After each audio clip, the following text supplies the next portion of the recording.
നമസ്കാരം. Israel Iran സംഘർഷം കൊടുമ്പിരി കൊള്ളുന്ന പശ്ചിമേഷ്യയിൽ അമേരിക്കയുടെ ഓരോ നീക്കവും ആകാശത്തു നിന്ന് തത്സമയം നിരീക്ഷിച്ച ചൈന. മിസാവ് വിഷൻ എന്ന ചൈനീസ് വാണിജ്യ സാറ്റലൈറ്റ് കമ്പനി പുറത്തുവിട്ട ഹൈ റെസല്യൂഷൻ ചിത്രങ്ങളാണ് ഇപ്പോൾ പ്രതിരോധ ലോകത്തെ ഞെട്ടിച്ചിരിക്കുന്നത്. അമേരിക്കയുടെ അതിരഹസ്യ സൈനിക വിന്യാസങ്ങളും അത്യാധുനിക ആയുധങ്ങളും ചൈനീസ് ഉപഗ്രഹങ്ങൾ കൃത്യമായി ഒപ്പിയെടുത്തു കഴിഞ്ഞു. ഇത് പാശ്ചാത്യ ലോകത്തെ നടുക്കിയിരിക്കുകയാണ്. ഇറാനിൽ അമേരിക്ക ആദ്യ ബോംബ് ഇടുന്നതിന് മുമ്പായാണ് ചൈന ഉപഗ്രഹ ദൃശ്യങ്ങൾ പുറത്തുവിട്ടത്.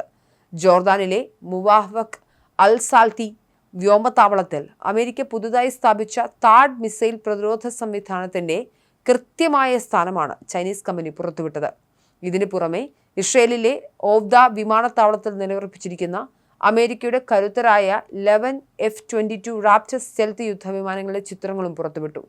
ഖത്തർ, സൗദി അറേബ്യ, കുവൈറ്റ് എന്നിവിടങ്ങളിലെ അമേരിക്കൻ സൈനിക കേന്ദ്രങ്ങളിലും ചൈനയുടെ ഉപഗ്രഹ നിരീക്ഷണ വലയത്തിലാണ്. ഇതുവരെ ബഹിരാകാശ നിരീക്ഷണ രംഗത്ത് അമേരിക്ക പുലർത്തിയിരുന്ന അപ്രമാദിത്വത്തിന് കനത്ത വെല്ലുവിളിയാണ് ചൈന ഉയർത്തുന്നത്. യുദ്ധമുണ്ടായാൽ ഇറാനെ ലക്ഷ്യം വയ്ക്കുന്ന അമേരിക്കൻ മിസൈലുകളെയും വിമാനങ്ങളെയും കുറിച്ചുള്ള വിവരങ്ങൾ ഇറാന് കൈമാറാൻ ഈ സംവിധാനത്തിലൂടെ ചൈനയ്ക്ക് സാധിക്കുമെന്നാണ് പ്രതിരോധ വിദഗ്ധരുടെ വിലയിരുത്തൽ. ഇറാന് ചുറ്റുമുള്ള ഉപരോധം എന്ന പേരിൽ ചൈനീസ് സൈന്യം തന്നെ ഒരു വീഡിയോ പുറത്തിറക്കിയത് അമേരിക്കയെ പ്രകോപിപ്പിച്ചിട്ടുണ്ട്.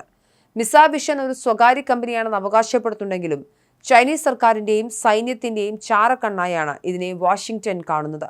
പശ്ചിമേഷ്യൻ യുദ്ധക്കളത്തിൽ തങ്ങളുടെ സാന്നിധ്യം അറിയിക്കാനും അമേരിക്കയുടെ രഹസ്യ നീക്കങ്ങൾ ലോകസമക്ഷം തുറന്നു കാട്ടാനുമാണ് ബെയ്ജിങ്ങിന്റെ ശ്രമം. നേരത്തെ ചൈനീസ് കമ്മ്യൂണിസ്റ്റ് പാർട്ടിയുടെ നിയന്ത്രണത്തിലുള്ള ഗ്ലോബൽ ടൈംസ് ഉപഗ്രഹ ചിത്രങ്ങൾ പുറത്തുവിട്ടിരുന്നു. ഈ ദൃശ്യങ്ങൾ ഇപ്പോൾ സോഷ്യൽ മീഡിയയിൽ പ്രചരിക്കുന്നുണ്ട്. അമേരിക്കൻ റഡാറുകളും മിസൈൽ ലോഞ്ചറുകളും വ്യക്തമായി അടയാളപ്പെടുത്തിയിട്ടുണ്ട്. ഇത് ഇറാന്റെ ബാലിസ്റ്റിക് മിസൈലുകൾക്ക് കൃത്യമായ ലക്ഷ്യം നിർണ്ണയിക്കാൻ സഹായിക്കുമെന്നാണ് പ്രതിരോധ വിദഗ്ധരുടെ വിലയിരുത്തലുള്ളത്. വാണിജ്യ ഉപഗ്രഹങ്ങളുടെ മറവിൽ ചൈന നടത്തുന്ന ബഹിരാകാശ ചാരപ്പണിയാണിതെന്ന് US പ്രതിരോധ വൃത്തങ്ങൾ ആരോപിക്കുന്നുണ്ട്. ചൈനീസ് നീക്കം അമേരിക്കൻ സുരക്ഷയ്ക്ക് വൻ ഭീഷണിയായി മാറിയിരിക്കുകയാണെന്നും അവർ ചൂണ്ടിക്കാട്ടുന്നു. ജോർദാനിലെ മരുഭൂമിയിൽ ഒളിപ്പിച്ചു വെച്ച അമേരിക്കൻ ആയുധങ്ങൾ ഇനി സുരക്ഷിതമല്ല എന്നും അവ ഇറാന്റെ മിസൈൽ പരിധിക്കുള്ളിലാണെന്നും ഓർമ്മിപ്പിക്കുന്നതാണ് ചൈനയുടെ പുതിയ നീക്കങ്ങൾ.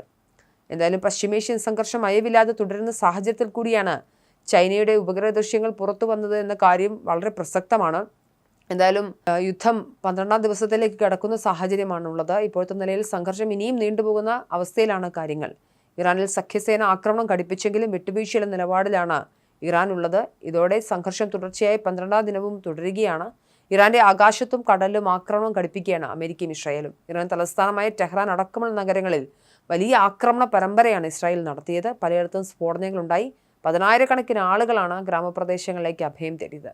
ഇന്ധന സംഭരണശാലകൾക്ക് നേരിടുന്ന ആക്രമണങ്ങൾ വ്യാപകമായ മലിനീകരണത്തിന് കാരണമായി. ലോകമെമ്പാടും എണ്ണ വിലയിൽ വലിയ വിലക്കയറ്റം ഉണ്ടായിട്ടുണ്ട്. മാത്രമല്ല ഇന്ത്യയിലും കേരളത്തിലും അടക്കം പാചകവാതക സിലിണ്ടറിനടക്കം ഷോർട്ടേജുള്ള സാഹചര്യമുണ്ട്. എന്തായാലും പശ്ചിമേഷ്യയിലെ യുദ്ധം 12ാം ദിവസത്തിലാണ്. അടുത്തെങ്കിലും സമവായത്തിലേക്ക് കാര്യങ്ങൾ എത്തുമെന്ന് പ്രതീക്ഷയില്ല എന്നുള്ളതാണ് രാഷ്ട്രീയ നിരീക്ഷകർ വിലയിരുത്തുന്നത്.